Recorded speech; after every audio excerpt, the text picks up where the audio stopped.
"Is it true that these girls will dance on your spine before making love?" he asked.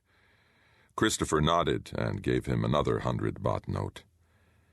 Christopher paid the bartender and left. He walked through the city with its smell of waste, dead vegetation, open drains, untreated diseases of the skin. The people who slept in the streets were awakening as the sun, coming up on the flat horizon, flashed into the city like light through the lens of a camera. A leper, opening his eyes and seeing a white man, showed Christopher his sores. Christopher gave him a coin and walked on.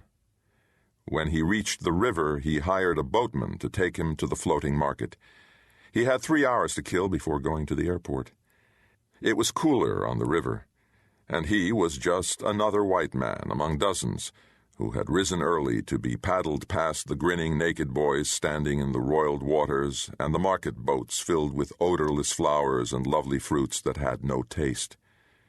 He bought some limes and shared them with the boatman. The night before, in the toilet of a bar, Luong had put his thumbprint on a receipt for the money Christopher brought to him, his monthly stipend. While Luong cleaned the ink off his thumb with whiskey from the glass he had carried with him into the toilet, Christopher showed him the envelope. It was filled with Swiss francs, new blue 100-franc notes. "I'd better keep this till morning," Christopher said. Luong, who always ended the night with a girl, nodded. They agreed on a plan for a meeting in the morning, checking their watches to be sure that they showed the same time. Now, as Luong slept, Christopher took the envelope out of his coat pocket. He put the stamp pad inside with the money, sealed it, and dropped it over the side of the boat. The white envelope twisted in the moving brown water of the Chao Phraya and disappeared. Christopher smiled at his own gesture. It was not likely that Luong would understand the message. He trusted Christopher. Luong knew, of course, that agents were sometimes sacrificed, but he did not consider himself an agent. He did things for Christopher, and Christopher did things for him. Though Christopher was white and Luong was brown, they had the same beliefs. "This money," he asked once, "it's good money, from people like us?" Christopher replied, yes. Luong was a subtle man, but Christopher, throwing 10,000 francs in secret funds into a tropical river, did not really believe that the Vietnamese would understand that the loss of the money meant the loss of Christopher's protection. It was more likely that he'd think there had been a mistake, that Christopher would come back, as he had always done. Luong would go back to Saigon and die. Christopher was in no danger. If the secret police in Saigon interrogated Luong before they killed him, he would speak about a blonde American named Crawford who believed in social justice and spoke unaccented French. Christopher had what no American is supposed to have, an ear for languages. He registered everything he heard, sense and tone, so that he understood even Oriental languages he had never studied after hearing them spoken for a few days. This trick was the fossil of his talent for poetry. "Luong can vomit all over the floor about you," said Wolkowitz, the man from the station in Saigon. "The Vietnamese are never going to believe that an American can speak French the way you do. They'll figure some Frenchman has been passing himself off to Luong as an American and will be off the hook. At Luong's expense. There's no reason to let him be arrested. You know they don't have any evidence he's tied up with a VC. He's not." Wolkowitz put bread in his mouth and softened it with a sip of wine so he could chew it. Wolkowitz was self-conscious about his false teeth, but not for any cosmetic reason.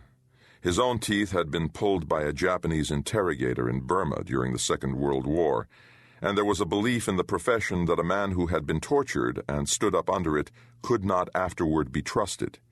He would know too well what to expect. "Since when do facts make any difference?" Wolkowitz asked. "There's nothing you can do about this, Christopher. Luong is in Bangkok, waiting to meet me. I can tell him to stay there. What good would that do? Nu told us he was going to grab Luong because he wanted to see if we'd warn him. If we do, Nu will know we've been running Luong. We don't need that." We have enough trouble with the bastard without giving him proof that Luang and that noisy little political party of his have an American case officer." "They'll kill him," Christopher said. "They'll kill him in Bangkok if they have to. We can't salvage him without blowing you and the whole political operation. One agent isn't worth it. Do me a favor, will you? Call him by his name. He's not an abstraction. He's 5 feet 6 inches tall, 29 years old, married, 3 children, a university graduate. For 3 years he's done everything he's been asked to do. We got him into this." "All right, so he's flesh and blood," Wolkowitz said. "He proved that when he struck out in Vientiane last month." "He's not supposed to be an FI operator. He's paid to act, not to steal information." Luang was not the only one who couldn't find out what Do Min Ka was doing in Vientiane in September. Action is what I wanted from Luang. He's supposed to be a boyhood chum of Do's. He should have walked in on him like I suggested. "Barney, Do would have shot him. He's a chief of section of the North Vietnamese intelligence service. Do you think he doesn't know who Luang works for?" "I don't know what Do knows," Wolkowitz said. "I know Luang struck out on me." Luang reported what he saw. Do and the girl constantly together for 3 days. At least he brought you back photographs. "With no identification of the girl. Very useful." Wolkowitz called for the check. They were sitting at a table at the Cercle Sportif. "Do you notice anything unusual about that girl in the white bikini?" he asked.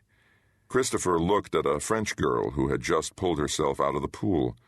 She was wringing the water out of her long bleached hair, and her body curved like a dancer's. "No," he said. "She has no navel. Look again." It was true. The girl's belly was smooth except for a thin white surgical scar that ran through her tan into the waist of her bathing suit. "She had an umbilical hernia," said Wolkowitz, "so she asked them to remove it when she had a cesarean. The clever Vietnamese just removed her belly button altogether." The waiter went away with the signed chit. "Christopher," said Wolkowitz, "you're a conscientious officer. Everybody knows that. But Luang is not your child. He's an agent. Go to Bangkok, meet him, give him his pay, wipe his eyes, but leave well enough alone." "You mean let New have him?" "New may not live forever," said Wolkowitz. On the airplane in Bangkok, a stewardess handed Christopher a hot towel.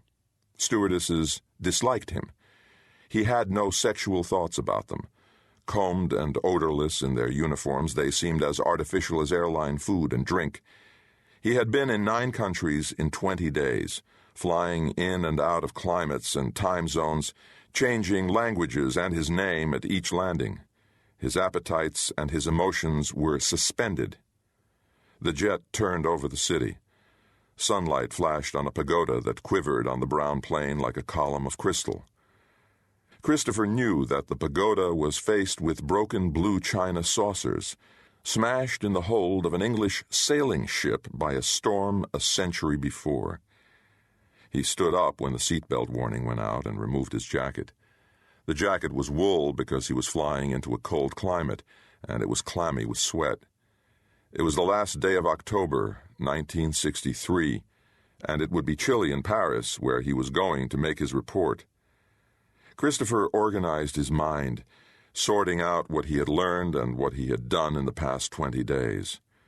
When he closed his eyes, he saw the girl who had no navel beside the pool in Saigon, the brown girl he had bought in Bangkok for Luang, and finally the girl in Rome who was waiting with his book of poems to make love to him.